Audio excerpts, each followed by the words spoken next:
السلام علیکم پیارے دوستو، بسم اللہ الرحمن الرحیم۔ سچے اور دلچسپ واقعات سننے کے لیے ہمارے چینل کو سبسکرائب کریں۔ حضرت اسرائیل علیہ السلام روح قبض کرتے ہیں، لیکن ان کو دو انسانوں کی روح قبض کرتے وقت کیوں رحم آیا؟ حضرت اسرائیل علیہ السلام کیسے روح قبض کرتے ہیں اور خود حضرت اسرائیل علیہ السلام کی روح کون قبض کرے گا؟ اور بھی اس کے علاوہ آج کی ویڈیو میں حضرت اسرائیل علیہ السلام کے بارے میں تمام معلومات آپ کو بتائیں گے۔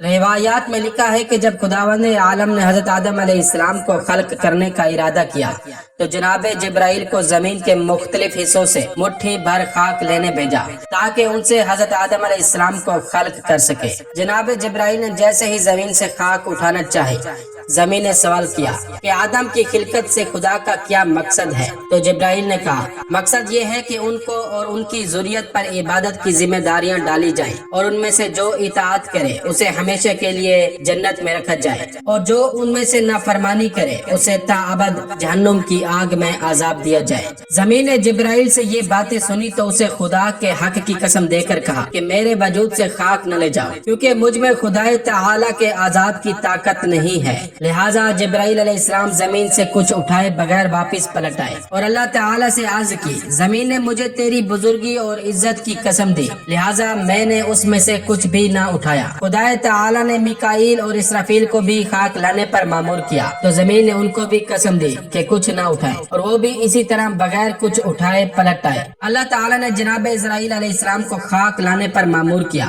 حضرت اسرائیل علیہ السلام جب زمین سے خاک اٹھانے لگے تو زمین نے انہیں خدا کی بہت قسمیں دی کہ وہ اس میں سے کچھ نہ اٹھائے، لیکن انہوں نے ایک نہ سنی اور کہا میں اپنے خدا کے حکم کی مخالفت سے ڈرتا ہوں اور تیری گریہ وزاری کی وجہ سے ہرگز اپنے خدا بند کے حکم کی خلاف ورزی نہیں کروں گا۔ لہٰذا مختلف مقامات سے خاک اٹھائی اور خدا کی بارگاہ میں پیش کی اور اللہ تعالی نے بھی ان کی حوصلہ افزائی کی اور فرمایا چونکہ تو نے خاک لانے میں میرے حکم کی تعمیل کی ہے اور زمین کی فریاد پر اس پر رحم نہیں کیا ہے، لہٰذا اولاد آدم کی روح قبض کرنے پر تجھے مامور کرتا ہوں تاکہ کسی پر رحم نہ کھائے اور ماں کی گود میں موجود شیرخوار بچے کی روح کو قبض کر سکے اور ماں اور اس کے بچوں میں جدائی ڈال سکے۔ حضرت اسرائیل علیہ السلام نے عرض کی اے اللہ مجھے ایسا خوفناک اور دردناک عمل کیوں سونپا ہے کہ اس کی وجہ سے مخلوقات میں سے مجھے کوئی محبت نہیں کرے گا؟ تو جواب ملا کہ کوئی بھی کسی کو یہ نہیں کہے گا کہ فلاں اسرائیل کے سبب سے مرا، بلکہ کہیں گے کہ دل کا دورہ یا حادثہ وغیرہ کی موت سے وفات پا گیا۔